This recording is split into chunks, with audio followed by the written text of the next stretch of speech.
Olá, eu sou o Diogo Cabral e este é o Inovadores, o programa onde damos a conhecer startups portuguesas que estão a transformar ideias em negócios de sucesso. Hoje tenho o prazer de receber o Tiago Ferreira, cofundador da PodSqueeze, uma ferramenta inovadora que ajuda os podcasters a poupar tempo e a automatizar a criação de conteúdos como transcrições, notas de episódio, publicações para redes sociais, tudo a partir de áudio e de podcasts. Vamos conhecer o Tiago e saber mais sobre como esta ideia nasceu, como se transformou num negócio em crescimento. Tiago, bem-vindo aos Inovadores. Muito obrigado, Diogo. Eu se calhar começava logo pelo início, para quem quer perceber o que é que isto é. O PodSqueeze, na realidade, vai espremer um podcast, um conteúdo de áudio, em poucas palavras, e para quem não conhece, o que é isto do PodSqueeze? PodSqueeze é uma plataforma para podcasters que ajuda os podcasters essencialmente na fase de publicação. Ou seja, tudo o que seja escrever as notas de programa, tudo o que seja criar clipes depois para as redes sociais, tudo o que seja fazer um blog post, um artigo depois de estar feito o podcast, é tudo trabalho que demora muito tempo, é tudo trabalho chato. Grande parte dos podcasters só querem gravar, estar aqui em estúdio, e nós entramos aí. Nós temos uma ferramenta com base em inteligência artificial que faz a transcrição total do áudio ou do vídeo, também consegue identificar quem está a falar e depois pega nesse conteúdo e criamos tudo o que seja, os capítulos, tudo o que seja vídeos. Também temos uma componente de edição de som, conseguimos remover os chamadas bengalas, quando as pessoas dizem tipo ou os silêncios. Ou seja, é uma plataforma que ajuda os podcasters na fase de publicação. E funciona em várias línguas? Funciona em várias línguas. Neste momento temos suporte para mais de 25 línguas, incluindo português. Português de Portugal. Português de Portugal, português do Brasil. Como é que isso funciona? Portanto, aquilo liga-se... o sistema trabalha sozinho? Vocês têm apoio de alguma plataforma onde se ligam? Como é que isso funciona? Já agora só um pequeno detalhe. Claro, nós integramos vários sistemas, ou seja, nós não fazemos a parte de inteligência artificial in-house, mas temos parcerias com outros servidores e outros serviços que fazem isso por nós, e nós fazemos quase a angariação de todos estes processos, e a ideia é ser muito simples, ou seja, aquilo é só fazer o upload do áudio ou do vídeo, clicar em criar conteúdo e espera-se no máximo 5 minutos e temos tudo criado. Como é que vocês perceberam? Na realidade, vocês tinham, segundo o que eu sei, tu já tens um podcast. Exato. E foi isso que se fez a sentir essa necessidade, ou o que é que aconteceu para vocês criarem este PodSqueeze? Exatamente. Eu e o meu sócio, nós somos empreendedores desde quase nascença. Há muito tempo que tentamos fazer os nossos próprios produtos. E eu gosto muito de fazer produtos com base em problemas que eu tenho, porque é um produto que eu compreendo e assim consigo logo ver, sou o meu primeiro cliente, consigo perceber se a solução realmente faz sentido ou não. E eu comecei um podcast, nessa altura era o Wannabe Entrepreneur, agora chama-se Indie Founders, é um podcast em inglês sobre empreendedorismo, e realmente tinha este problema que é muito chato estar sempre a criar as notas do programa, ou as show notes em inglês, ou os capítulos, e depois, como estávamos com na altura do ChatGPT tinha começado, e eu sabia que o software de transcrição ainda não era 100%, mas que talvez o software de transcrição, juntamente com o GPT, que era realmente este software muito inteligente, se calhar juntar os dois já conseguimos fazer aqui coisas muito interessantes. Tanto é que no início nós nem tínhamos o processo de transcrição, nós só fazíamos tudo o que era as notas do programa e tudo mais. Só que depois as pessoas começaram também a pedir, eu também quero a transcrição é uma coisa que, surpreendentemente para mim, agora já não, mas que muitos dos nossos clientes pediam. E nós começámos o PodSqueeze há cerca de, já nem sei, vai fazer quase 2 anos, e desde então a tecnologia desenvolveu-se incrivelmente. E agora a transcrição já é mesmo muito boa, já funciona em várias línguas, e foi um bocadinho assim, foi para resolver o meu próprio problema. Espetacular, toda a gente fizesse assim quando tivesse problemas. Trabalha só em áudio ou também trabalha com vídeo? Também trabalha com vídeo, pode-se fazer o upload submeter tanto vídeo como áudio. E faz as propostas de pequenos clipes? Sim, também fazemos isso. Em vídeo também? Em vídeo também, ou seja, se for submetido só em áudio, fazemos o chamado audiograma, em que basicamente pomos as legendas, pomos uma imagenzinha, pomos uma animação e os clipes são com base somente em áudio. Se, logicamente, for submetido o vídeo, fazemos clipes com o vídeo.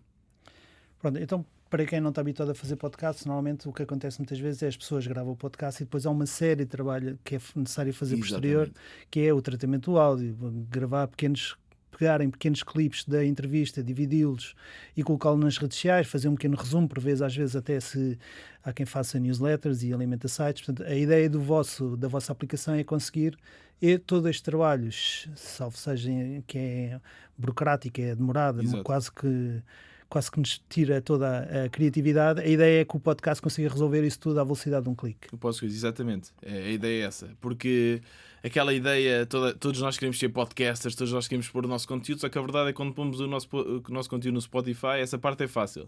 Só que depois ninguém vem ouvir.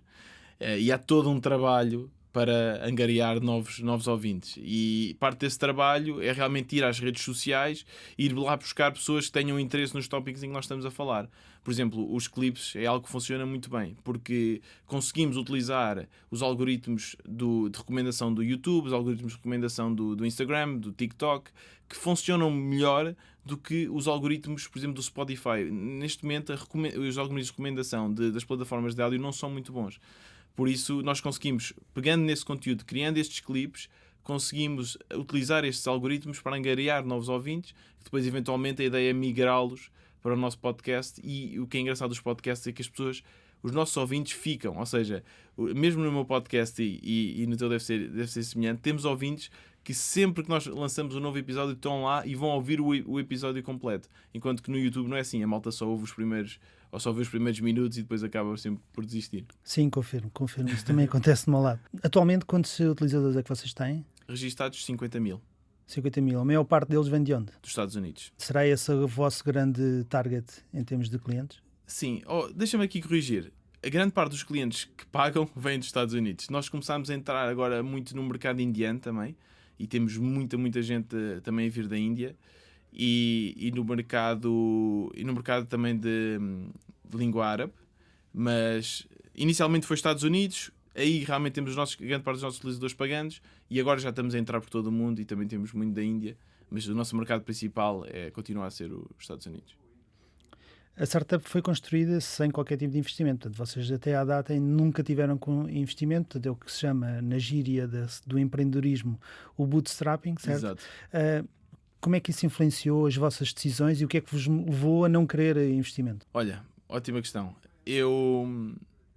Basicamente, são dois formatos completamente diferentes. Ou seja, para nós, bootstrappers ou indie makers, nós focamos logo em criar um produto que funcione, um produto que tenha clientes pagantes, que queiram pagar e que gostem do produto, porque nós precisamos disso para depois pagar os nossos salários e reinvestir na empresa.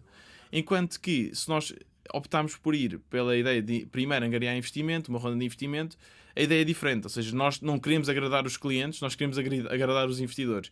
E eu nunca fiz esse formato, mas calculo que seja uma forma de criar um produto completamente diferente.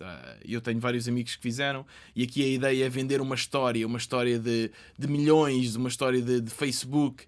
E para mim isso não tem grande interesse. Eu quero criar logo à partida algo que ajude as pessoas, e nesse aspecto acho que é completamente diferente. Focamos logo no utilizador. A ideia é criar um produto muito rapidamente, até à ideia de 12 on 12, ou seja, 12 startups em 12 meses, e é muito isso, iterar até encontrar algo que as pessoas realmente gostam e que tenha um crescimento como nunca antes visto, e que foi isso que aconteceu com o PodSqueeze.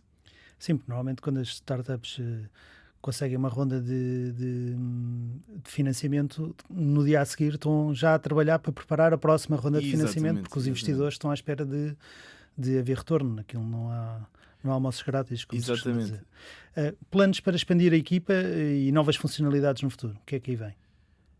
Expandir a equipa depende muito de como é que o negócio continua a crescer. Ou seja, mais uma vez, outra vantagem ou desvantagem de ser um bootstrapper é que nós primeiro temos de ter esse dinheiro para depois contratar, enquanto que se tivéssemos angariado uma ronda, temos esse dinheiro todo que vem dos investidores.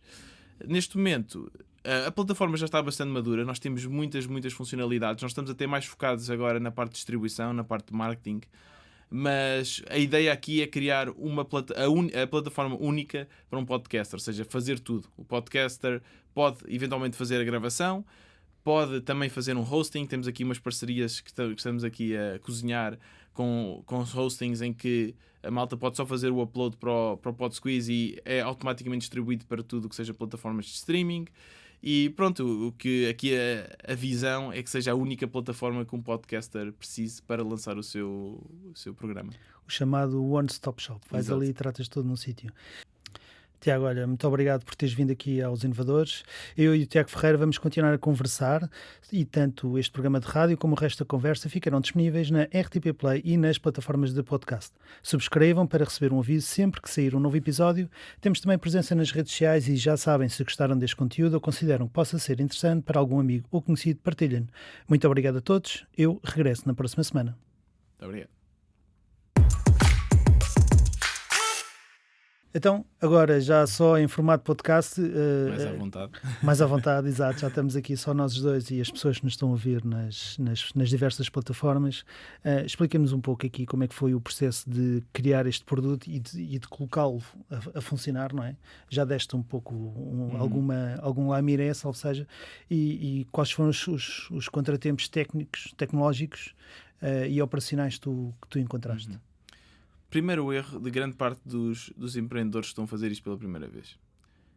Passar meses e meses e meses a desenvolver um produto porque acham que falta uma feature e depois não lançam. E eu agora na Web Summit, que foi onde nos conhecemos, falei com muitas startups que eram assim: estou aqui já a fazer isto há 1 ano e meio. Então e a malta, gosta? Ainda não lançamos. Estamos aí... E eu acho que isso é um erro gigante, porque a verdade é que nós temos muitas suposições que depois, quando lançamos, vemos que são completamente erradas. E então o que nós queremos fazer sempre é lançar o mais rapidamente possível. E foi isso que fizemos com o PodSqueeze. Basicamente, tivemos a ideia, na primeira semana criei um protótipo, ou seja, qual é que é a forma mais simples de resolver o problema. Eu sei que não vai estar lá, eu sei que vão faltar muitas funcionalidades, mas que supostamente já esteja a resolver o problema e que se estiver a resolver o problema já vou ter pessoas interessadas. Nessa altura, o protótipo era muito, ok, vamos colocar o episódio, colocar o áudio e converter e ter, acho que era só as notas do programa e os capítulos, nem tinha muito mais. Quando dizes, já agora para as pessoas perceberem, quando dizes notas do programa, isso quer dizer exatamente o quê? É a pequena descrição. Sempre que estamos a ouvir um podcast, resumo há um de tudo o que foi resumozinho. falado. Sim. Okay. É uma pequena descrição que diz o que é que vai ser falado naquele episódio. Sim, é só para as pessoas que nos estão a ouvir perceber o que é que quer dizer as notas do programa. Sim, e digo-te mais, para mim às vezes é difícil arranjar uma palavra que em português, porque eu estou sempre habituado ao inglês, a dizer show notes e tudo mais. Mas pronto, é essa descriçãozinha que está debaixo do episódio. E é importante, não é só importante para as pessoas novas que estão à procura. Há muitas pessoas que normalmente os ouvintes se calhar até leem mais ou menos, mas os ouvintes assíduos de um programa simplesmente clicam no play e vamos embora. Para novos ouvintes e para o Google, ou seja, para quando pessoas pesquisam no Google por certas palavras, essas notas do programa são muito importantes. Pronto. E foi isso, foi muito simples. Na primeira semana tínhamos um protótipo em que eu, como sou o primeiro cliente, já estava satisfeito, já consegui utilizar no meu próprio podcast. Sentias as dificuldades. Exatamente. E já via que havia ali uma solução. E lancei. Enviei para alguns amigos e comecei logo a recolher feedback. Logo, à partida. E a malta gostou. Isto é giro, como é que fazem isso e tal. A segunda semana foi integrar com o pagamento, em que nós usamos o Stripe, que faz todo esse processo de pagamento. É bastante simples. E pronto, e depois lancei. Eu tenho a minha própria personal branding, vamos por assim dizer, no Twitter, que há uma grande comunidade também deste tipo de bootstrappers, indie makers no Twitter. Por isso, lancei no Twitter, lancei em tudo que é Reddit, que é um fórum de tudo, basicamente, onde se discute tudo. Uma pessoa pode se perder lá, mas também tem para podcasters e a malta discute podcasting. Também lancei lá. E desde o início que a malta começou a vir ao site. E enquanto que eu normalmente, quando lanço projetos, tenho se calhar 10 pessoas no site, 3 pessoas no site num dia, aqui eram logo 50, 60, 100. Houve logo um interesse. E depois comecei logo a recolher feedback. Temos logo o nosso chatzinho, temos o e-mail, e a malta começa a dizer: a primeira funcionalidade que as pessoas. E a segunda também é muito engraçada, mas a primeira que a malta pediu foi no início. Nós não tínhamos o upload, ou seja, a malta podia ir selecionar de uma lista de podcasts que nós tínhamos uma lista total, e a pessoa procurava o seu podcast, clicava e os utilizadores queriam fazer o upload. E foi logo a feature que toda a gente pediu. Nós fizemos disso. E eu sabia, isso fazia sentido. Só que eu quero ouvir dos utilizadores. Eles disseram, nós introduzimos. A segunda feature, muito engraçada, era poderem alterar o e-mail. Que eu nunca teria pensado nisso. Ou seja, as pessoas registram-se com o Google assim muito rapidamente para ver se funciona e depois gostam, depois se calhar querem utilizar o seu e-mail pessoal, ou pessoal não, de negócios. E então toda a gente dizia, como é que eu altero o e-mail? E foi uma funcionalidade que nós, lá está, nunca teríamos imaginado que a malta iria querer. E foi graças ao feedback. E foi assim. Se tens o utilizador agarrado ao e-mail, depois quando a pessoa quer alterar o e-mail, fica mais difícil, não é? Em termos de... Quando estamos a pensar nas bases de dados e isso tudo. Não é? Sim, mas pronto, foi só uma questão de resolver. Exato. Mas muita gente pedia isso. Normalmente se é só uma pessoa, eu digo, ok, espera. Mas depois é outra, e diz, ok, temos mesmo que fazer isto porque estamos a fazer esse processo manual e estamos a perder imenso tempo com isso. Houve aqui dois conceitos que eu gostava de abordar um bocadinho mais. Tu, quando dizes que as pessoas vão pesquisar no Google, suponho que te estejas a referir depois ao CEO ao SEO da... Exatamente. Então, detalha um bocadinho mais para quem não sabe Claro, o que é que... Essas funcionalidades e o que está por trás do algoritmo das buscas e das pesquisas. Eu fico muito surpreendido porque eu falo com muitos empreendedores e é incrível como é que há tantos empreendedores que não sabem disto. E isto para mim mudou-nos completamente a forma como nós distribuímos os nossos negócios. SEO, ou Search Engine Optimization, é as optimizações que nós podemos fazer no nosso conteúdo e no nosso site para quando alguém procura no Google por uma palavra-chave, o nosso site aparecer nos primeiros... Nós queremos aparecer nos primeiros 5. Porque ninguém vai à página 2 e abaixo do 5 já é difícil. Então... Como é que nós fazemos isto? A todo o mundo, não temos tempo aqui para discutir, mas basicamente tem muito a ver com procurar. O Google tem uma série de ferramentas, existe uma série de ferramentas que dizem quais são as palavras-chave que têm mais procura e pouco conteúdo, ou seja, pouca competição. E nós queremos ver quais são as palavras-chave que dentro do podcasting ou do PodSqueeze têm muita procura, pouca competição, escrever artigos à volta disso e depois otimizar o site para quando alguém pesquisa, vamos dizer, plataforma, transcrição de podcasts em português, PodSqueeze apareça lá em primeiro. E é assim que nós angariamos grande parte dos nossos clientes de uma forma praticamente gratuita. Não temos que pagar, qualquer tipo de anúncio. Sim, mas já agora, levando isto para quem cria podcast, por exemplo, nós, né? Eu estou aqui a criar uma espécie de um podcast, esse SEO... nessa tal dita descrição, que será o dito, vocês chamam de show notes, ou o resumo do programa, na realidade vocês depois têm um site onde vão colocando os vários episódios do podcast. Mas se eu não tiver um site e só colocar aquilo nas plataformas, até que ponto é que esse SEO afeta ou será uma mais-valia para quem está a criar podcasts? Claro. Não é só, não precisas ter um site, ou seja, se tu pesquisas pelo nome de um podcast, por exemplo, normalmente até aparece o Spotify, aparece a Apple Podcasts, ou seja, esse conteúdo escrito que está associado ou agregado a estas plataformas também são procuráveis no Google. Ou seja, quando eu pesquiso uma palavra-chave, se eu tiver umas boas notas do programa, se não tiver um website, vai aparecer se calhar o Spotify, vai aparecer a Apple, etc. Por exemplo, também no YouTube é igual. O YouTube, quando nós pesquisamos, também é ali um motor de pesquisa que na descrição do vídeo, essa descrição do vídeo vai nos ajudar a encontrar o vídeo que por si depois eventualmente nos leva para o nosso episódio. Se conseguimos ter um site, ainda melhor, porque temos mais controle sobre isso. E outra coisa que se pode fazer, para além das notas do programa, é, como já foi referido, usar, por exemplo, uma newsletter ou fazer um artigo. Se nós temos uma conversa interessante de 1 hora sobre vinhos, por exemplo, podemos pegar nisso e escrever um belo artigo que depois até podemos partilhar num jornal, numa revista ou então no nosso próprio site, que depois eventualmente, se alguém pesquisar pelos melhores vinhos do Douro, aparece lá e depois, já agora tem um podcast, vou ouvir. Qual foi aquele momento em que vocês perceberam que iam ter sucesso neste projeto? Esse momento foi um momento muito especial, porque foram 10 anos a tentar projetos, tanto eu individualmente como o meu sócio. E realmente houve já quase uma altura em que nós achámos, isto do empreendedorismo, esquece, não dá, isto é muito trabalho. Vou voltar ao 9 to 5. Vamos voltar ao 5. Sim, pronto, eu comecei a full time há 2 anos, eu antes fazia os meus projetos sempre como à parte, mas sempre a tentar, e acho que toda a gente já tentou ser empreendedor, sabe que é muito difícil, temos aquele entusiasmo, estamos à espera que quando lancemos temos imensas pessoas e nunca é bem assim.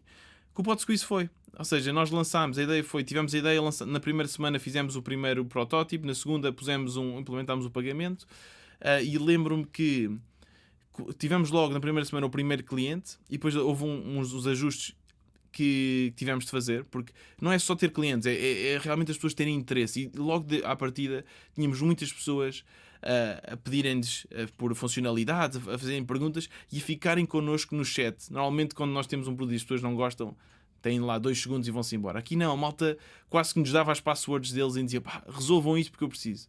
E logo no primeiro mês, acho que fizemos logo, chegámos a $1,000 MRR, ou seja, de receita mensal. Subscrições, exatamente, receita mensal, e em 5 meses chegámos logo quase aos 10 mil. Ou seja, inicialmente foi um boost incrível. E foi que nós logo no primeiro mês vimos que tínhamos algo que a malta gostava. Muito bem, então tiveram essas dificuldades, tiveram a parte toda técnica estratégica de definir melhor as funcionalidades e de ouvir as pessoas e depois criar a empresa aqui em Portugal. Foi uma coisa fácil, uma coisa simples? Conta-nos lá a vossa experiência. Não foi nada fácil. Pronto, é a primeira vez que tanto eu como ele tínhamos criado uma empresa aqui em Portugal e foi quase um pesadelo, porque realmente, bem, não vamos entrar por tudo que correu mal, mas há muita burocracia. O processo, supostamente, da empresa na hora, por exemplo, que é um conceito que já deves ter ouvido falar, muito falado. Eu tinha ideia que a empresa na hora era uma coisa online. Para ser na hora, uma pessoa ia online, não é? Tal como o nome diz, ser na hora é uma coisa rápida. Sim. Não. Nós podemos realmente criar uma empresa online, mas isso não é a empresa na hora. A empresa online é um processo demorado, porque nós primeiro temos que encontrar o nosso nome, que depois demora 10 dias a ser aprovado. O que aconteceu para nós é que demoramos 10 dias a ser rejeitado. Depois voltou para trás. Tivemos de esperar outros 10 dias.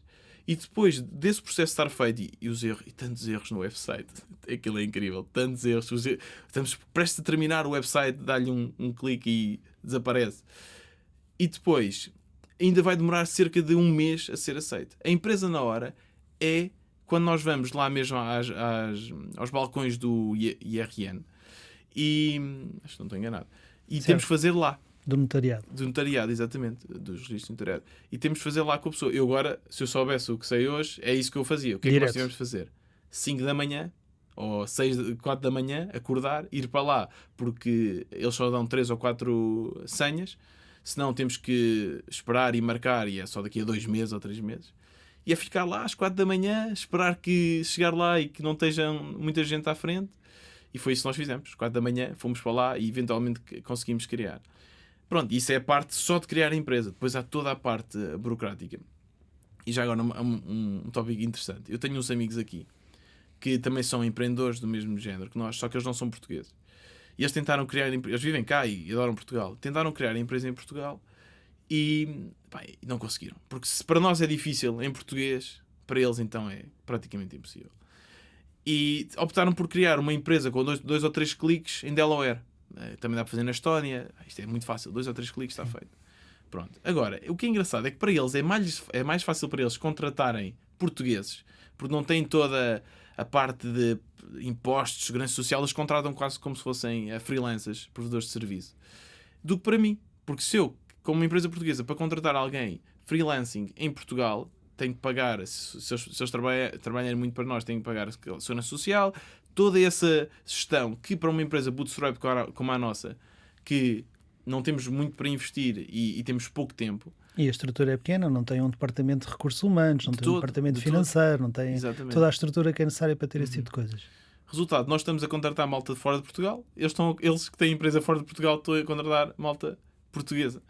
Eu acho que não devia ser assim. Eu acho que devia ser muito mais simples e nós devíamos ajudar as empresas, principalmente estas empresas bootstrapped, que na minha opinião estão logo a criar valor para as pessoas e não para os investidores.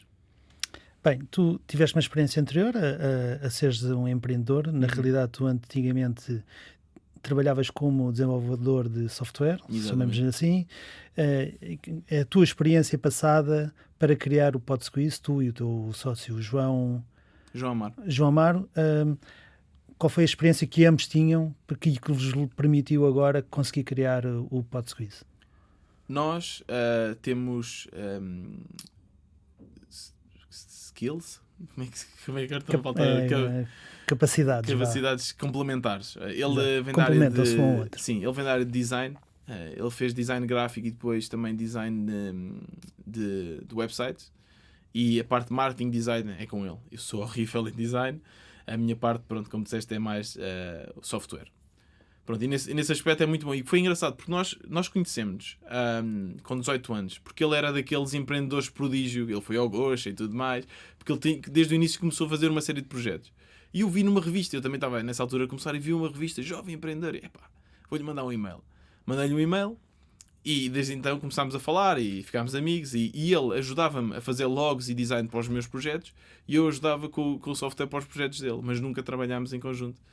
E agora, eu depois ele trabalhou sempre como freelancer e com os projetos dele. Eu trabalhei como software developer, trabalhei na área das viagens, da Trivago, que se calhar a malta conhece. Sim. E quando se quer marcar viagens é um dos sites a ir, não é? Exatamente, é o Hotel Trivago. Exato, o anúncio toda a gente ouviu.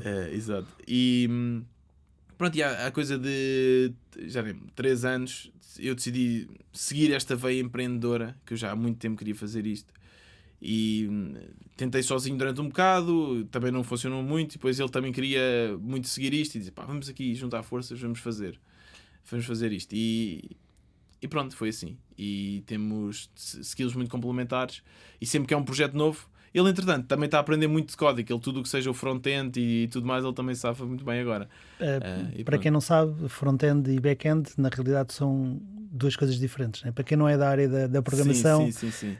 O front-end é toda a parte de ligação com o utilizador, não é? Exato. E o back-end depois será, se calhar, mais ligado a ti, que é toda a parte da gestão das bases de dados e de funcionalidades depois por trás. O back-end é tipo num carro, o back-end é o motor do carro e o front-end é o volante, painel, os botõezinhos. É o painel da frente, exatamente.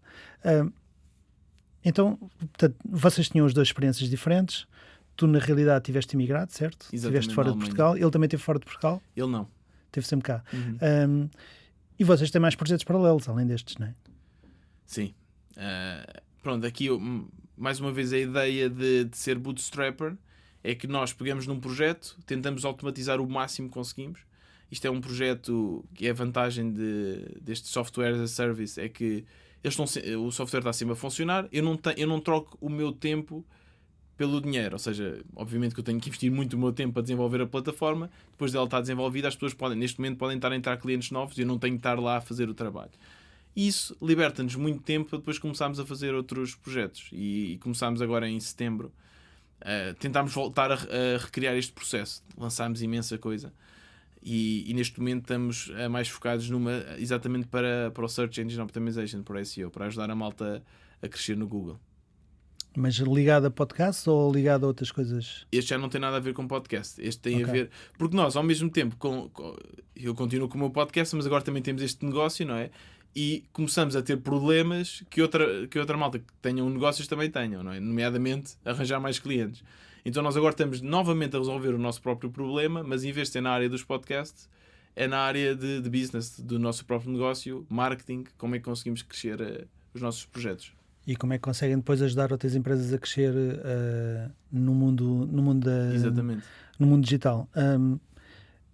Dos projetos paralelos, um deles, que já falaste aqui várias vezes, foi o teu podcast, que ao princípio chamava-se Wannabe Entrepreneur. Exatamente. E agora chama-se Indie Founder. O que é que levou a criar o podcast? É feito em inglês, certo? Yeah.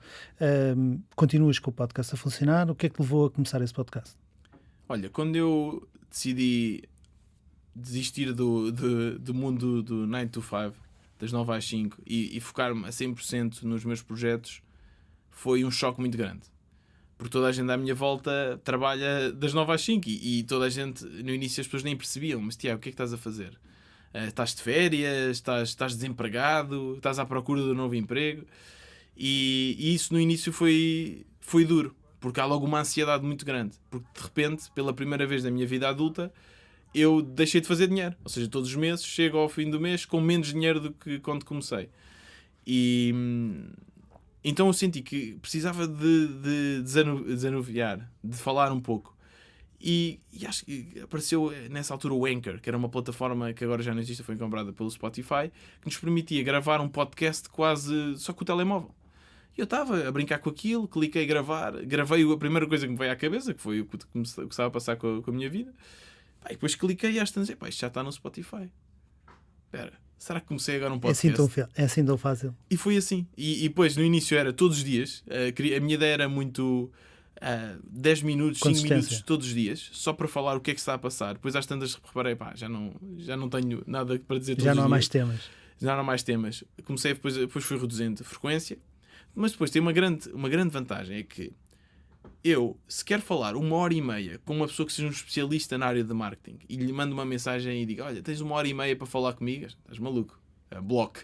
Claro. Mas se eu digo, é para o meu podcast, eles dizem, então vamos a isso. E é engraçado porque ninguém me perguntava quantos ouvintes é que eu tinha, para onde é. Não, a malta só quer aparecer, a malta só quer estar lá. Então foi quase uma masterclass, não é? Um MBA que eu criei ali, porque consegui falar com imensos empreendedores de todo o mundo. De repente apareciam à frente do meu ecrã, eu gravava online. E gravo online.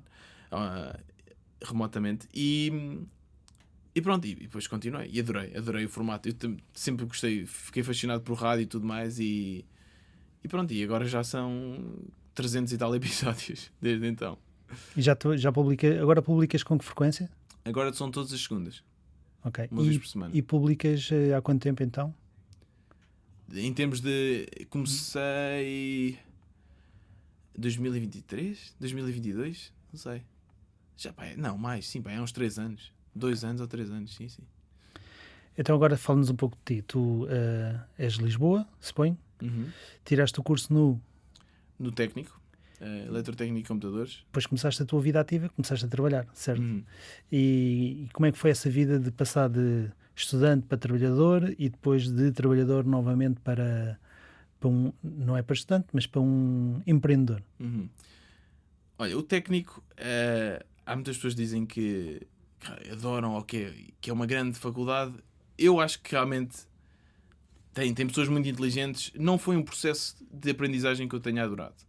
É um processo muito frio, um processo de muito maçudo, e eu estava ali a tentar quase sobreviver. Aprendi muita coisa, mas aprendi por mim. E o que eles dizem muitas vezes, o técnico ensina-te a aprenderes por ti. Eu digo, mas não é por isso que nós pagamos, não é? Nós vamos à universidade. Mas pronto. Ou seja, o que é que aconteceu nessa altura? Aconteceu que eu comecei a brincar com websites. Ou seja, hoje em dia o que eu faço é mais até desenvolver software que não é tanto ligado com a eletrotécnica. Se bem que depois eu comecei, e isso foi bom, consegui escolher cadeiras dentro dessa área que me foram bastante úteis. E depois, eventualmente, até professores que foram muito porreiros também. Mas logo aí comecei a brincar com PHP, comecei a brincar com HTML e a desenvolver websites. Ou seja, e para mim foi um mundo, porque empreendedor como eu era, comecei, eu posso criar tudo aqui com um computador, isto é incrível. E depois a minha carreira foi mais até na área de... O meu primeiro emprego foi logo a Trivago. Comecei com essa... E foi uma área de software, não tem muito a ver até com a eletrotécnica. E depois a Trivago foi mesmo aquele sonho que nós víamos do Google e daquelas empresas tecnológicas em que nós víamos, a pessoa vai para lá e tem cerveja no frigorífico, tem cereais, tem festas, tem futebol, aquilo é quase um resort. E eu tentei procurar isso aqui na Europa. A Trivago felizmente aceito. Eu nem sei como é que eles aceitaram, porque eu não tinha experiência nenhuma. E foi incrível, foi uma experiência incrível, porque tínhamos muitos developers e engenheiros muito talentosos. Depois ao mesmo tempo era a altura das vacas loucas para a Trivago e era a desbunda total, e realmente aqui em Portugal isso não se compreendia. Falava com um os meus conceito pais. diferente. E diziam, o quê? Como assim? Como é que vocês têm estas festas? Como é que podes entrar ou tens essa flexibilidade? Nessa altura já trabalhávamos remotamente quando queríamos, não é? E mesmo antes do Covid. E depois aquilo deixou de ser novidade, passaram-se anos. Depois fui trabalhar para uma pequena startup também na área das viagens, mas depois o Covid matou tudo. Essa startup foi comprada pela Trivago, o que foi engraçado. Tu voltaste a ser funcionário da Trivago. Exatamente. Eu depois, sem querer, eu estive naquela startup por 1 ano, muito dele no Covid, depois às tantas estou outra vez no Trivago. E disse, malta, já fiz isto. E pronto. Depois a minha companheira, também portuguesa, voltámos Ele também estava lá na Alemanha. Voltámos para Portugal e eu disse, agora vou-me focar nisto. Vou mesmo ver se consigo seguir o sonho empreendedor. E felizmente consegui, né? O que me deixa muito feliz estar a conseguir até agora pagar as contas e ter um salário, mas foi um bocadinho esse o meu processo. Olha, muito obrigado por teres vindo aqui ao nosso programa. Muito obrigado, eu. Para quem esteve a ver-nos e a ouvir-nos desse lado, muito obrigado também. Já sabem, sigam-nos nas redes sociais e nas diversas plataformas de podcast. Muito obrigado a todos e até ao próximo episódio.